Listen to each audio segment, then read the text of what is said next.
ഞാൻ എൻ്റെ breast ഫീഡിങ്ങിൻ്റെ journey സത്യം പറഞ്ഞാൽ തലയിൽ ഒരു തുണി ഇട്ടിട്ട് പറയുന്നതായിരിക്കും നല്ലത്. കാര്യം ഞാൻ അത്രയ്ക്കൊരു ലോക തോൽവിയായിരുന്നു. മാർത്ത ഉണ്ടായി കഴിഞ്ഞിട്ട് അവൾക്ക് സക്ക് ചെയ്യാൻ പറ്റുന്നില്ലായിരുന്നു. പിന്നെ അവളത് ഓക്കെ ആയി. പക്ഷേ 24 മണിക്കൂറും ഫുൾ ടൈം ഇങ്ങനെ ഭയങ്കര ശക്തിയായിട്ട് പാല് വലിച്ചു കുടിച്ചുകൊണ്ടിരിക്കുകയാണ്.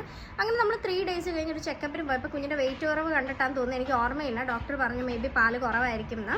അങ്ങനെ നമ്മളെ ഒരു ലാക്ടേഷൻ എക്സ്പേർട്ടിലേക്ക് വിട്ടു. അപ്പോൾ നമുക്കറിയാത്തവർക്ക് ഞാൻ പറഞ്ഞു തരികയാണ്, ഈ പാലുകുടിയും അങ്ങനെയുള്ള കാര്യങ്ങളൊക്കെ ഡീൽ ചെയ്യാനുള്ള ഒരാളാണ് ഈ ലാക്ടേഷൻ എക്സ്പേർട്ട്.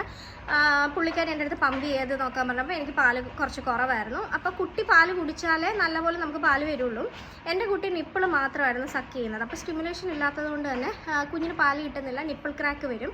അതുമാത്രമല്ല, എന്നെ ഡെലിവറി പെയിനേക്കാട്ടി കൂടുതലും ബുദ്ധിമുട്ടിച്ചത് എപ്പിസോട്ടമിയുടെ പെയിനായിരുന്നു. ശരിക്കും പറഞ്ഞാൽ തിളച്ച എണ്ണയുള്ളൊരു ചട്ടുകത്തിലിരിക്കുന്ന പോലെയായിരുന്നു. എന്നെ കൊണ്ട് ഇതെല്ലാം ഹാൻഡിൽ ചെയ്യാൻ പറ്റുന്നില്ലായിരുന്നു. എത്ര പഠിപ്പിച്ചിട്ടും എനിക്കും കുട്ടിക്കും ഇതെങ്ങനെയാണ് സംഭവം എന്ന് മനസ്സിലാവുന്നില്ല. അങ്ങനെ ഒരു 3 months ആയപ്പോഴത്തേനും ഞാൻ ഫീഡിങ് നിർത്തി. പിന്നെ കോളേജിൽ നമ്മൾ പഠിച്ചുകൊണ്ടിരിക്കുകയാണ്. അവിടെ നിന്ന് എനിക്ക് എപ്പോഴും വരാൻ പറ്റുന്നില്ല.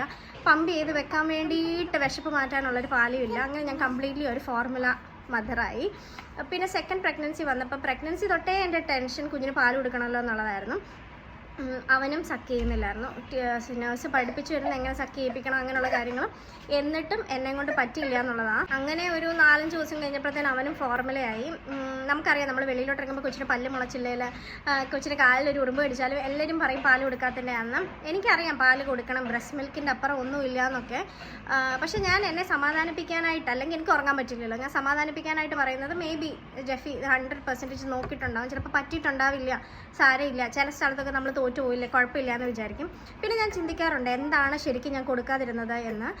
ചിലപ്പോൾ അതിനുള്ള കാരണം എന്നെ കൊണ്ട് പറ്റിയില്ല എന്നുള്ളതായിരിക്കാം. ചിലപ്പോൾ ഞാൻ ഇനിയൊരു സുഖിമതിയാണോ, ഇതിലും ബുദ്ധിമുട്ടിയ ആൾക്കാർ പാല് കൊടുക്കുന്നുണ്ട്, അപ്പം ഞാനൊരു സുഖിമതി ആയതുകൊണ്ടാണോ, അല്ലെങ്കിൽ എനിക്ക് എന്താ ബോധമില്ലേ, ഒരു പാല് കൊടുക്കാൻ കൂടി അറിയില്ലേ എന്ന് ഞാൻ ചിന്തിക്കാറുണ്ട്.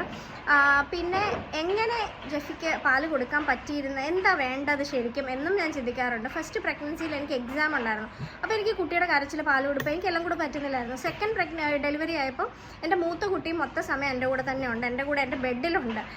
അപ്പോൾ എനിക്ക് 2 പേരെയും കൂടെ മാനേജ് ചെയ്യാനും ഉറക്കമല്ല എൻ്റെ പ്രശ്നം ഈ അല 2 കൊച്ചുങ്ങളുടെയും കൂടെ അല, ഇതൊന്നും എന്നെ കൊണ്ട് പറ്റിയില്ല. അല്ലെങ്കിൽ മൂത്ത കുട്ടീനെ പോലെയും ഇവൻ ഭയങ്കരമായിട്ട് കരയുമോ, ഇങ്ങനെയുള്ള ചിന്ത കൊണ്ടാണ്.